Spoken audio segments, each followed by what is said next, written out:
Hi everybody, Giselle Grenier here from artplace.ca. In today's video lesson, we're going to have a lot of fun. This lesson can be done by kids, by young people, adults, older adults, anybody.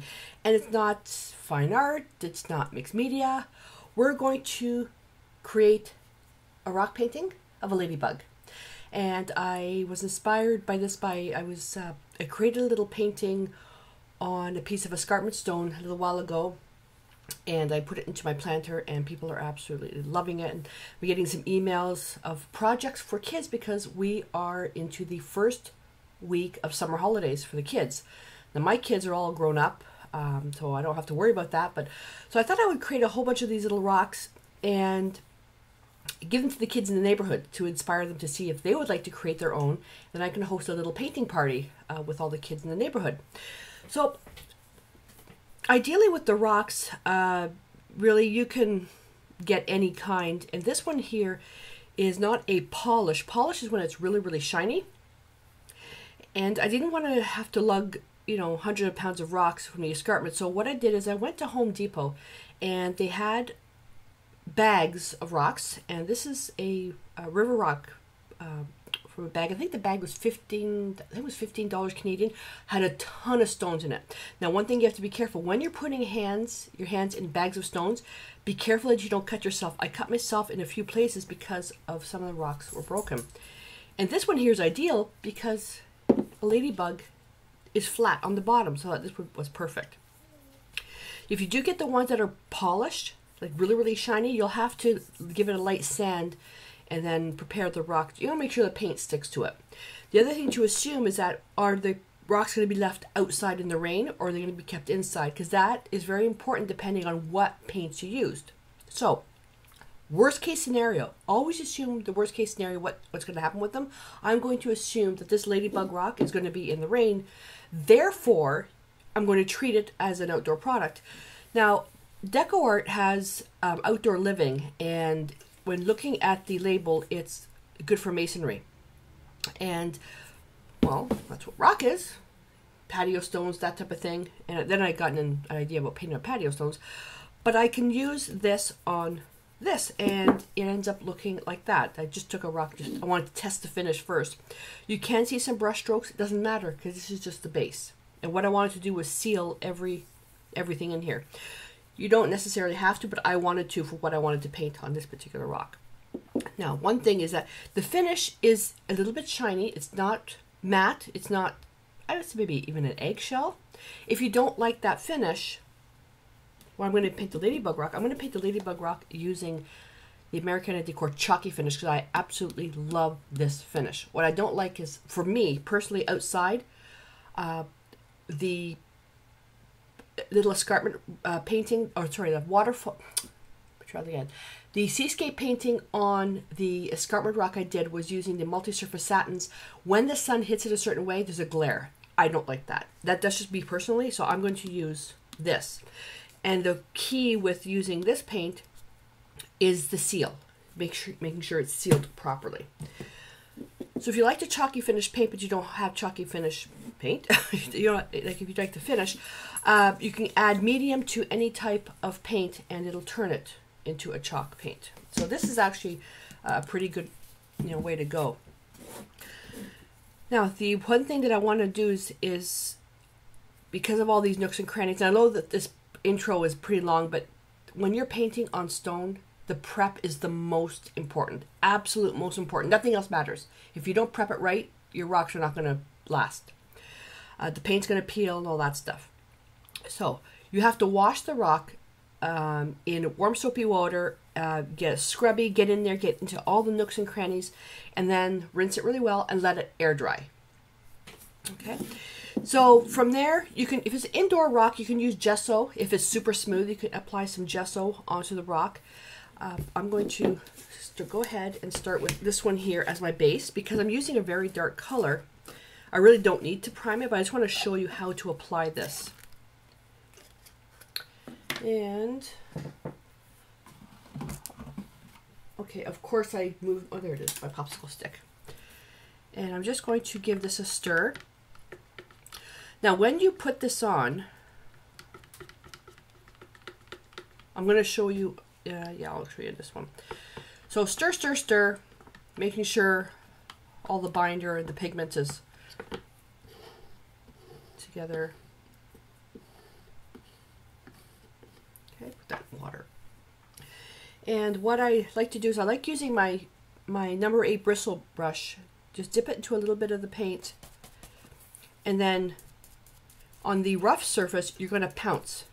If you just paint it like this, you might miss some spots. I like pouncing to get into all the nooks and crannies, because once you've done this, you're going to be applying a second coat. If your rock is really rough like mine is, and then you can also give it a little bit of a sand. The unfortunate thing is that this does take a little bit of time. There's a lot of drying time involved, but again, the better your rock is prepped, the longer it's going to last. So I'll just put it on the side and I'll let it sit like that. Okay, so I'm going to close this. And when I prepped this rock here, I was able to do the sides, then I let it sit, then I was able to do the other side. So prepping the rock, it took, you know, I say about 2 hours to prep it. Then painting is easy peasy. You can use a heat gun if you want. Problem is if your rock gets too hot, the paint's going to bubble. So if you're going to use a heat gun, use it on the lowest setting. And now on this particular one, regardless, pretend the prep is done. If I was painting like a white rock, which is this one here, if I pounce it, you're going to get that nice little textured finish, which is pretty. So if we were painting an animal, this would be the technique to do for the first part, because it'll hold the texture. And I'm just doing this on my unstick mat so I can just wipe it up easy. Wipe up the paint. And then I'll just let that dry. Okay? And just to show you.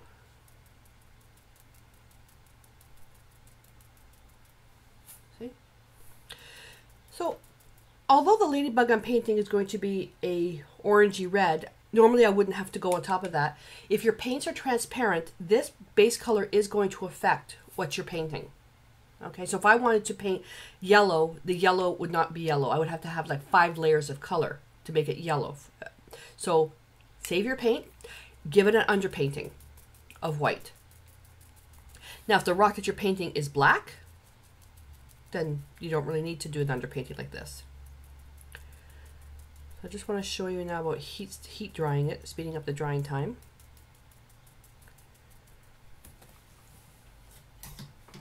So what you're going to do with this one here, you're going to hold the heat gun really far away.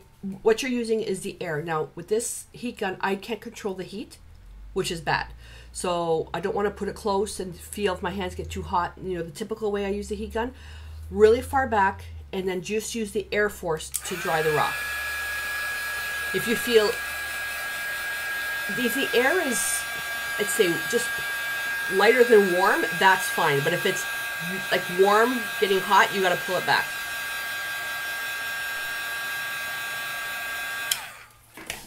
Because you do not want the rock to get hot. Okay. That's nice. That's a nice finish. Okay, then from there I can just turn around. I just can continue on.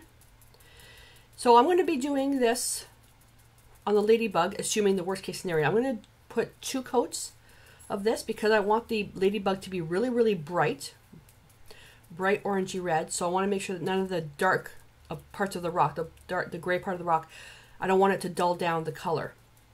So I'm going to be putting on two base coats. All right, so let me just put that. Let's leave that there. And let me just dry this one here. Now on the unstick mat, I can use the heat gun right on here because this mat is good for 550 degrees, 500 degrees, 450 or 500. It's on the box. So I've got my supplies out, and so I'm going to let you know what the colors are. So Americana Decor Chalky Finish. Okay, so this is carbon, and this will be for the the black part of the body. And then this is Keepsake, and this is going to be for the iris, the whites of the eyes. I don't want the eyes white, I'm going to make them teal. teal color. And this is the red I'm going to be using for the body of the ladybug, and this is Romance. Now, I ran out of white for this because I did the design of the planter.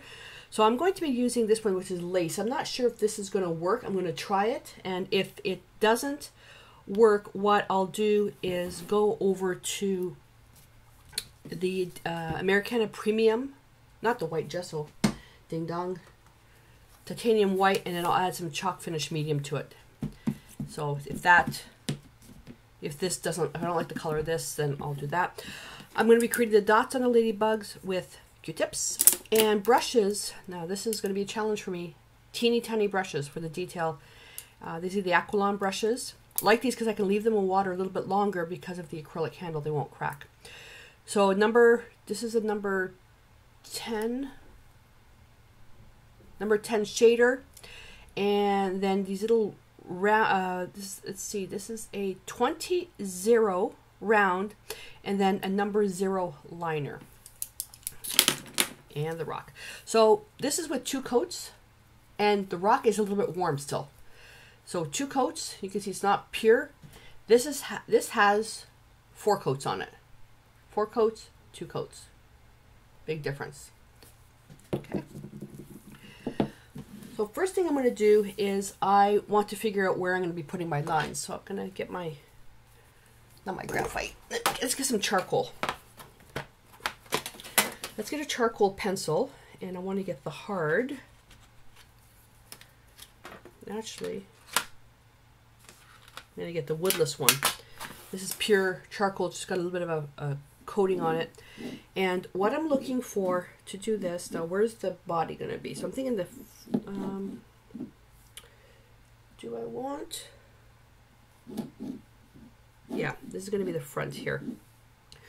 So I'm going to make that round. And there really is no wrong way of doing this. It's whatever you want it. You can make your ladybug blue if you want. So I'm going to be doing a few videos just showing different ways of doing it, different animals. We're actually going to get into painting, you know, wildlife and that. Okay, so you just have to kind of figure out where you want that. And then the eye, I'm going to probably put right about here. And you notice I'm not pressing very hard because the Q-tip's going to be doing all the work. Keep it light. Then the 2 little dots for the nose. And then in the eye, it's going to be the pupil. So another line here. And then the highlight. Okay, so that's fine. And then the spine. So I thought the crack here would work nice for the spine, but, or the split in between their little wings. It'll work with this one here. And then the dots. The dots I'm not even going to place like with the pencil, but what I am going to do is I'm just going to make a line, make sure that that's nice and solid. I can see, not there, here, where the intersection is, because we're going to be painting over this anyways. So the dots, I'm just going to use the Q-tips. All right, we're going to start first. What are we going to start first with? If we paint this with black, now I know it's counterproductive painting it with black to painting it with red. I just wanted to show you the technique. So you could just paint this with the rock just cleaned. You don't even have to, because it's black and red, so it's going to be nice and dark. It's easier to cover red with black than it is to cover black with red. So what we want to do is we want to paint the whole thing red first, except the front. So depending on what you're painting, it's easier to cover light colors than it is to cover dark colors. So I'm going to go with the red, and I'm going to paint all the, oh, look at how bright that is. That is beautiful. And I actually don't even need to worry about that line. I can just paint it like that. I like planning out the placement early. That way I know what brushes to use. And I went over the line, doesn't matter, because black can cover that up. Really super simple. What you don't want is any hard ridges of paint. When I say hard ridges, I mean like that. Like a hard ridge of paint. You can have brush strokes, but not those big globs of paint. And I'm going to put about 2 coats of this, and whatever you want to do at the bottom, that's completely up to you. I am probably going to paint the bottom red as well, because, you know, depending on what the person is going to be doing with the rock, they may be holding it.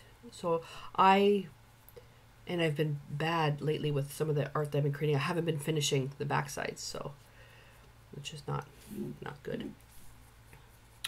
So I'm just going to continue on painting this. And when this is dry, I'm going to then start working on the black part. Let that dry and then put on another coat.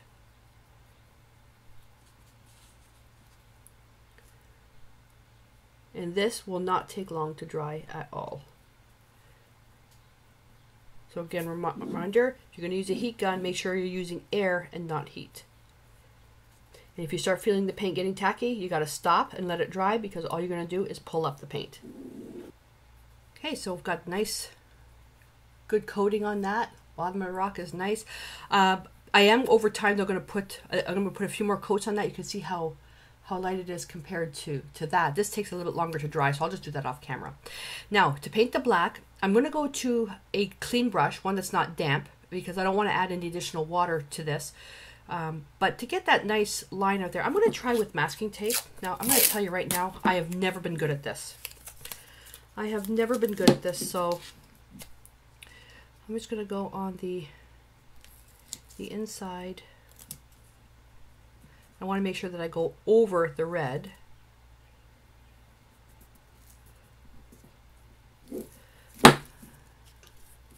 Okay, I'm going to have to split it there. Make sure this goes flat. I don't care about the back, it's the front. See, I already told you I'm not good at this. I didn't even get the bottom done right.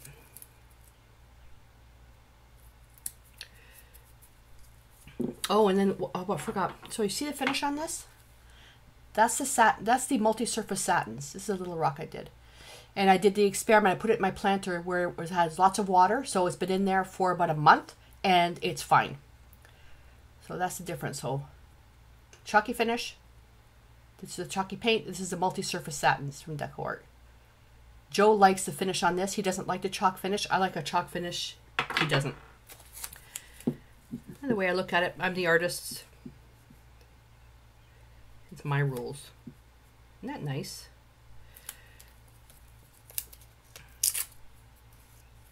You can do this part any way you want. And what I'm doing is the only way that I can figure out what's going to work for me is to try it. I get a lot of emails saying, well, this is what I want to do. How should I do it? Well, I can give you some guidelines, but you really need to do it yourself to experiment.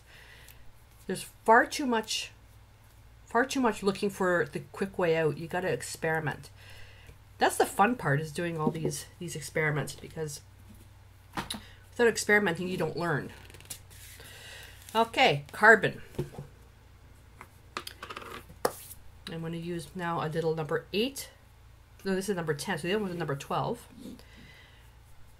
And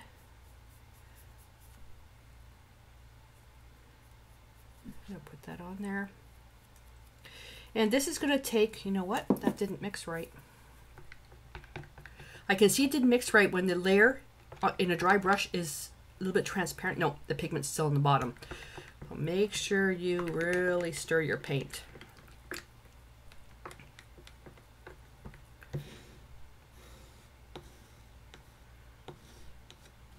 Okay.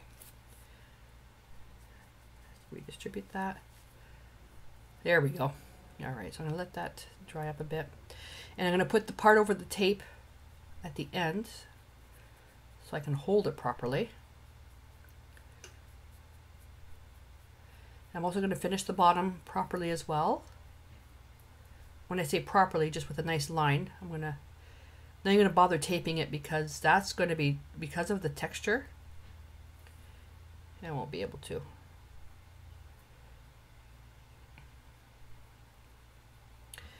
And if you're going to be using a type of painter's tape to make these lines, make sure you get the right one, and don't get the one that's super adhesive and you have to remove it within minutes.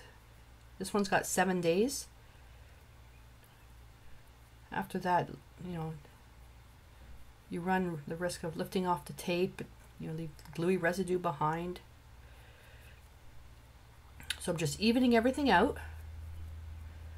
Then I'm going to use my heat gun, and you got to be careful when you're using a heat gun on areas that are taped as well. So remember, air, not heat. Okay, so I'm going to go and do this off camera now. Okay, so I'm just putting on a little bit of correction coats. This was some spots that I missed, especially on the bottom. I took the tape off, and just to show you that, to make an adjustment, so where the tape peeled up, it wasn't quite even. It doesn't really matter, but if I wanted to bring this a little bit bigger, just to, with a brush with a really good chisel edge, you can even freestyle this. You don't need to use tape. So you just use the brush with the chisel edge and just make that nice line. Now, if this is kids doing this, I don't expect kids to be this detailed. And they'll be using chunky brushes and stuff like that, so you can make them any way they want. There we go. I'm even surprised I can do this.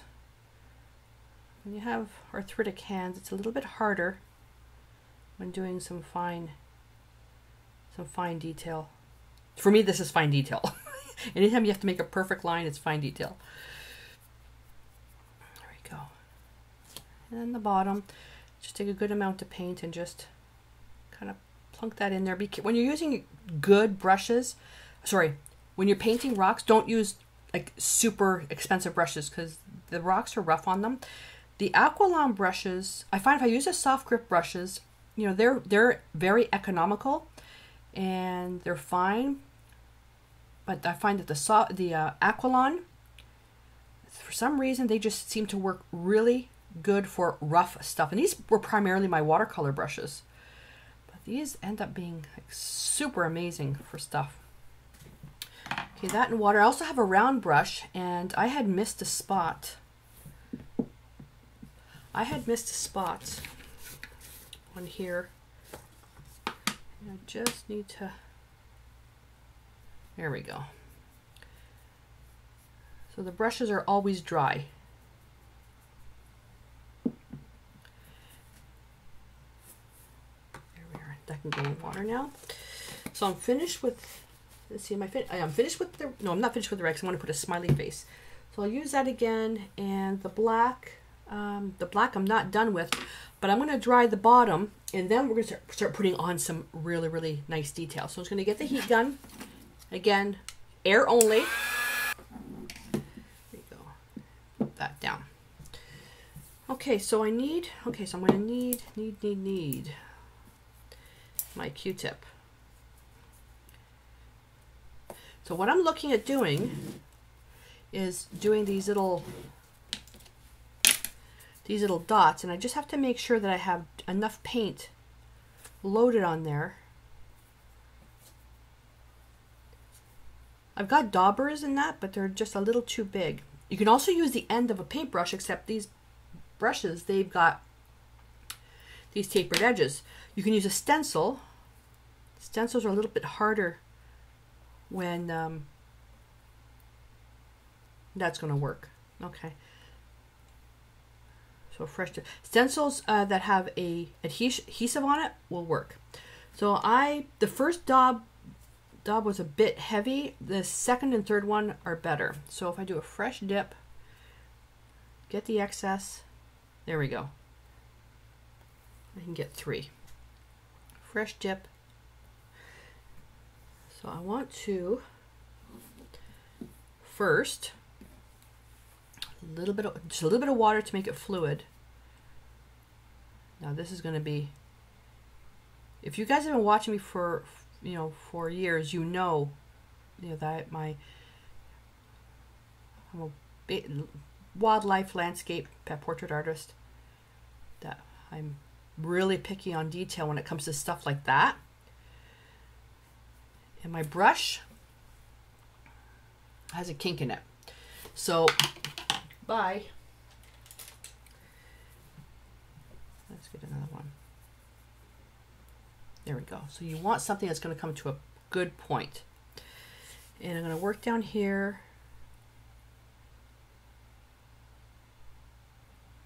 Just painting the spine. Nice and slow. And I'm not going to talk.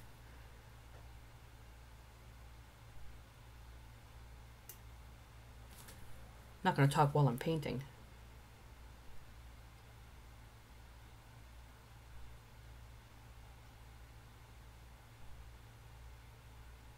And you could use charcoal to get that started as well if you want.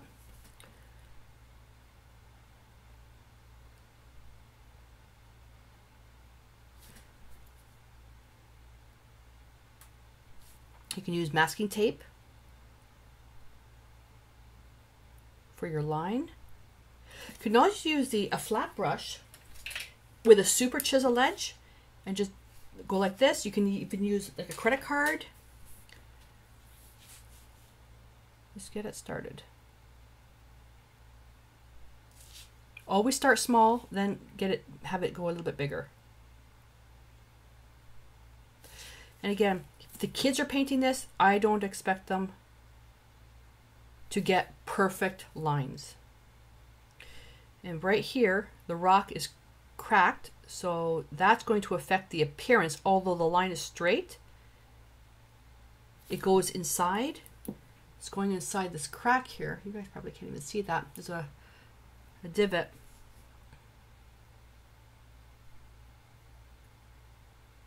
There we go. So that's liking that.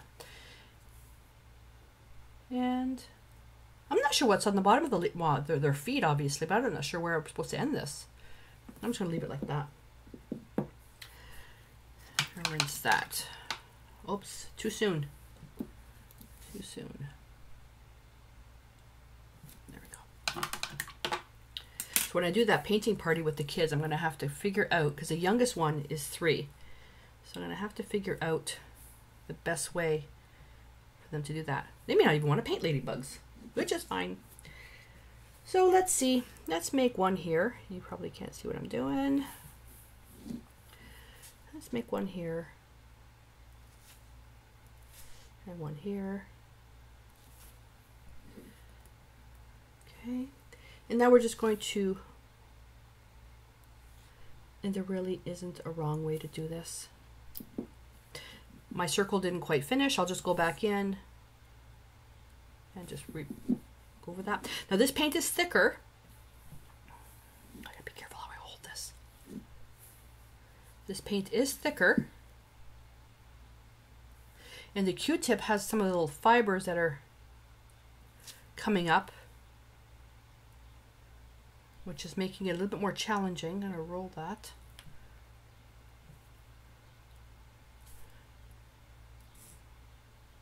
And what I mean is that you can see here, see the little fibers?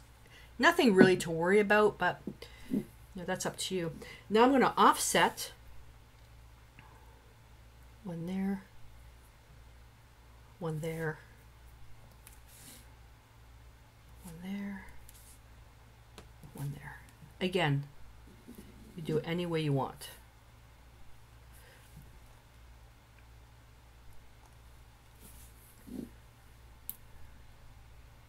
Probably put one right here too.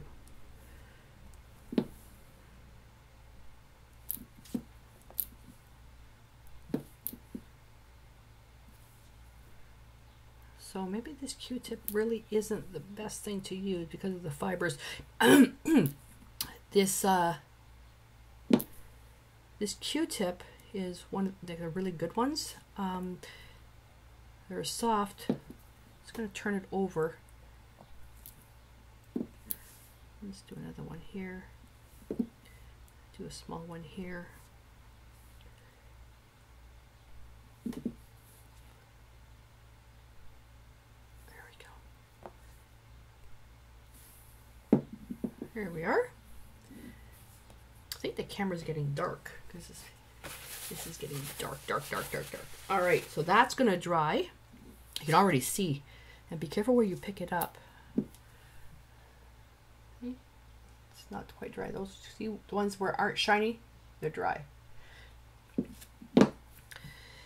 And another Q-tip. Oh, let me put, no, I'm still going to need the black or the carbon, but I'm going to just cap it. Now I'm going to go with the linen.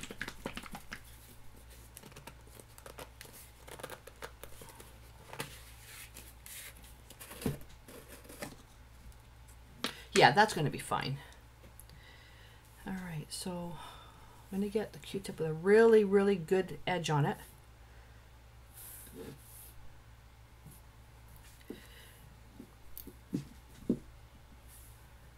Okay, let me just dry this quickly.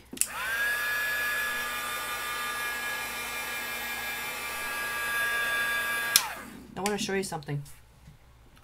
That's not the paint coming off. That's this paint that's left on my table that I didn't clean, and it's stuck on there now.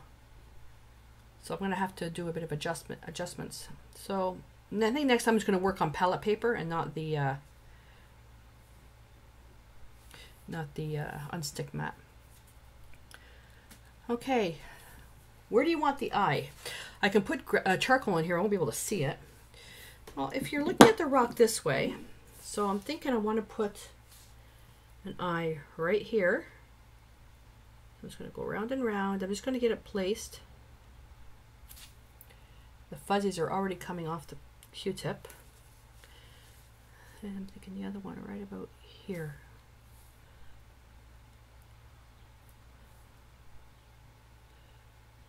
Yeah, see, the fuzzies are already coming off.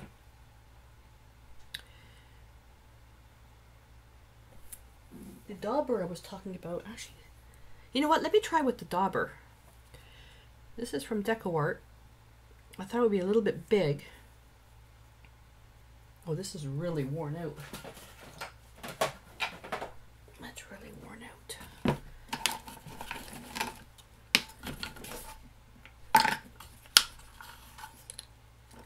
Try that one.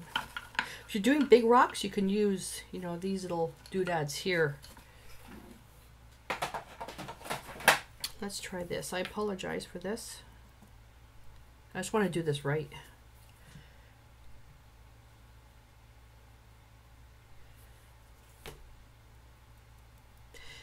And painting, this isn't quite round enough. There we go.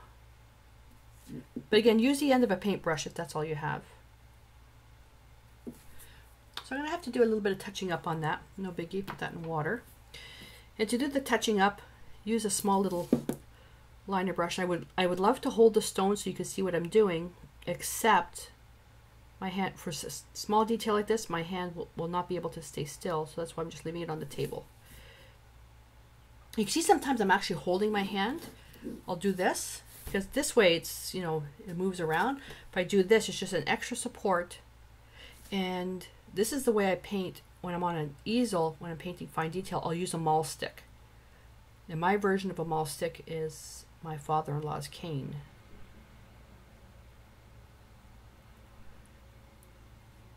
You can use a dowel, you can use a broom handle. Don't waste your money and buy that stuff, because it's just, you know.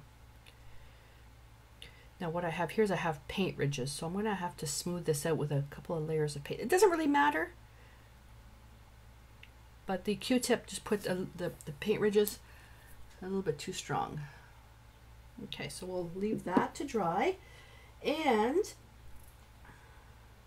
let me put little nostril. Now this is what I should do with this with a toothpick. So I'm going to go right in. 1, 2, like that. And I want to make this, the eyes big enough, because I want to put the turquoise for the iris. Then there's going to be the black for the pupil, then the white for the highlight. So I want to make sure this is big enough so it actually makes an impression. Like, I want the turquoise part to be so tiny. And I'm thinking, you know, I have a stencil. When I do the next rock, I'll have to try the stencil for the eyes. And Let's see.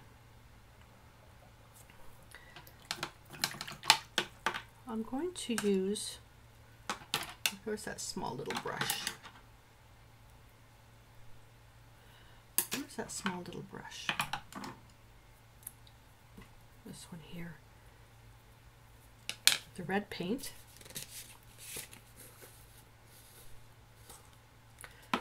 Make sure my hands are clean, which they're not. Now, when you're doing this on your own, you're not going to have to fuss the way I am. I'm fussing because I've got to make sure everything's in camera view. I've got to make sure the lighting's okay. I'm turning around every once in a while, make sure chaos isn't coming in studio. But you're going to be able to do this fine on your own.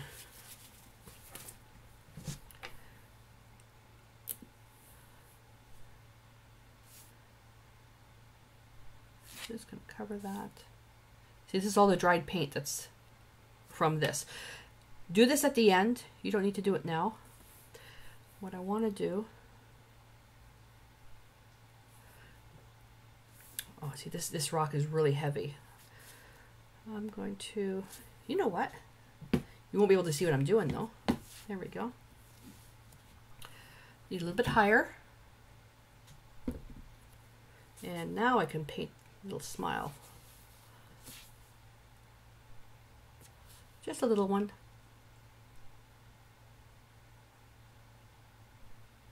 It'll be very hard to see. It's just, you won't be able to see it when it's down on something.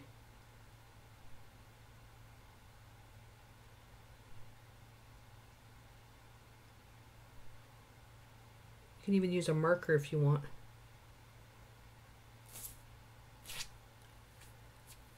Always start small, and you can go a little bit bigger.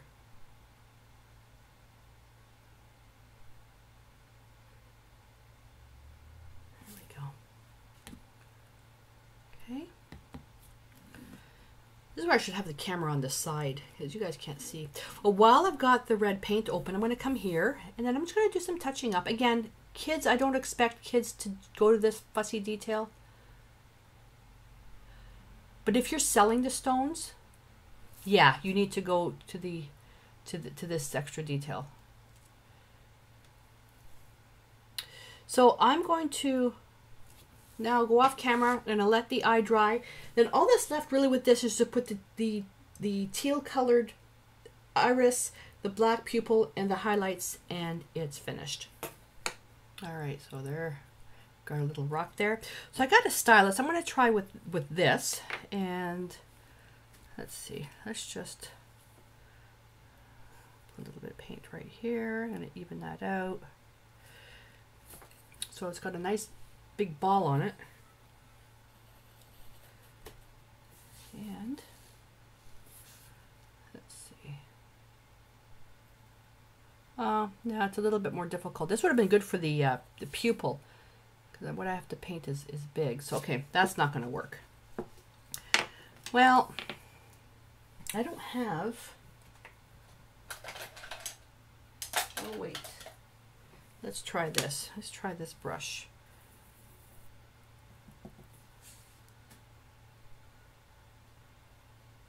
This works for dabbing.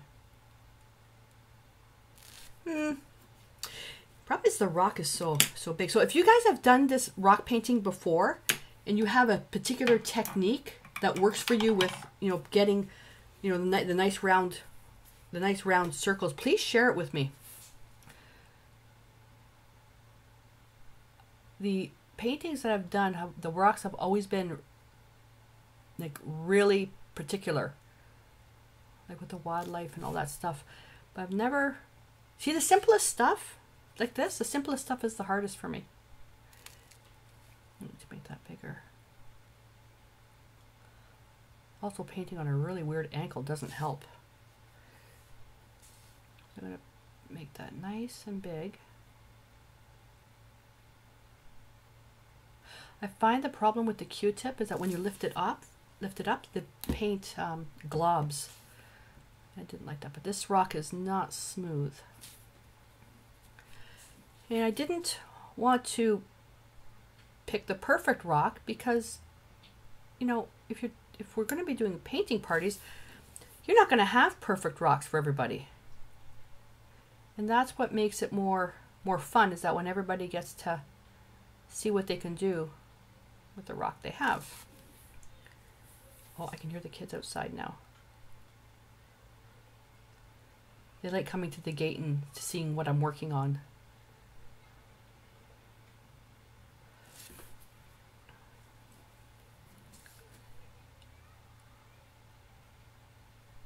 There we go.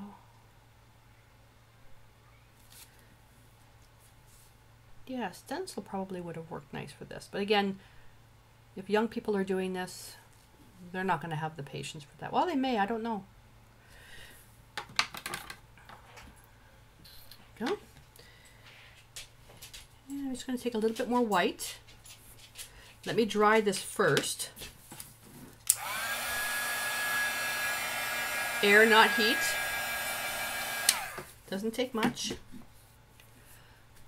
And I'm just going to touch that up here. So when you're painting these, I'm always assuming the worst case scenario. So with the actual painting part, are kids going to have the patience to be this detailed? No. So we'll just use Q-tips. If you're selling the rocks though, then you have to figure out what works for you. There we go. The whites of the eyes for this little guy was just a little too fuzzy.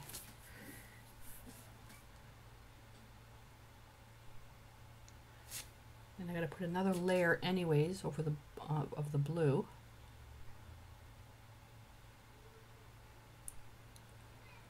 So me covering the blue right now doesn't really matter. Okay, I just wanted to redefine the whites. Okay. And let's go back with the blue. There we go.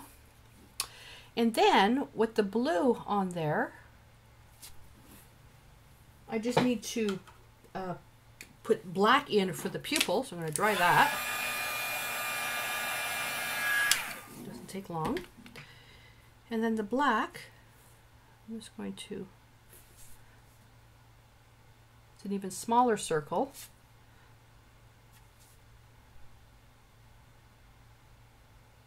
I need to get more paint. But I've got a bunch of big rocks. The Ladybug might be better for the kids on a really big rock. I'm going to put 2 coats for the black on this. And then we're going to take the stylus, use a toothpick too, and we're going to highlight, put a little highlight in. Well, you may think it's only been like 10 minutes. It's been an hour. When I had everything done, you know how I had it stacked 2 jars high like this? Well, decided to go make myself a tea. Guess who decided to pay a visit and jump on the table? And then she knocked that over and everything smudged, so I had to do, so basically I covered it with black and did it again. So this is what we have now. Okay. And the only thing that's left is a little highlight.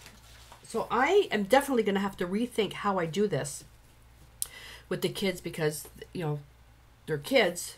They want to have fun. So I'm going to change up some brushes, get some more chunky brushes, and just give them some pictures so they don't have to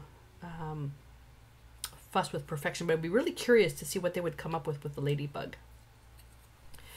And now I just want to take the smallest part. Toothpick is good for this. I don't have any. And I'm just going to dab, and I wish I could show you, but I can't.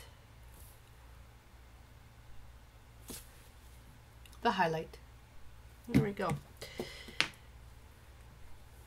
So there we are.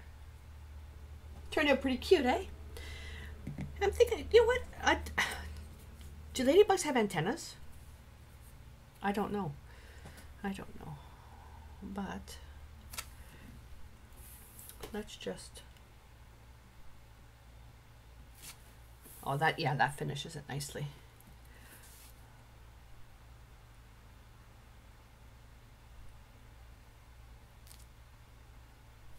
There we go. There we are, happy face. And all that's left to do on this now is to give it a coating of, now again, thinking of worst case scenario, I was gonna get the paint off my hands. Worst case scenario, assume that it's going to be handled in the worst case scenario. Just outdoor varnish. That's you know, best thing. You know what else you can do with the eyes? You can use rhinestones, and that'll be a project I do a little bit later. It's basically going to be a whole series of rock painting projects to inspire really anybody. It doesn't have to be just for kids, for adults as well. So outdoor varnish for this, and depending on the, like, I like the matte finish, so I will use likely a matte varnish. When you're using a matte varnish though, it does look a little bit cloudy, so keep in mind that you're going to lose that brilliance. If you want your rock to be like really, really brilliant, then you want to go with a satin gloss or a high gloss varnish. Okay, or just use a satin paint. That's completely up to you. So, yeah, see, that's from the bottom. So I'm just going to basically take some black and just touch that up. There we go. Just let them dry on the edge, and that's it. So finished. So what do you think? So I now know, so this little experiment, I now know what I need to change. I am going to see if I can get the adhesive stencils and to try with that. I mean, these dots worked out fine with the Q-tips, but I didn't like the fuzzy hairs that came out. So I'll do this ladybug a couple more times, and the unfortunate thing is I'm going to have to break a rock to make it look like this, but I think this is adorable. And it's just enough that when it's flat, you can see the expression on the face. So what I'm seeing is that. Okay, so when I look at it, I see this part here. But she's so cute. You can even use glitter paint for the dots. Okay, and I think what I want to do is I want to try making some of these in different colors, and I'll use in different colors, different styles. The rocks are all different, so it'll be interesting to see. So I'll let this dry for a few hours, let the rock cool off. It is a little bit warm, and I'll varnish it, and then I will go and try some other ones. So until I see you in the next video, stay inspired.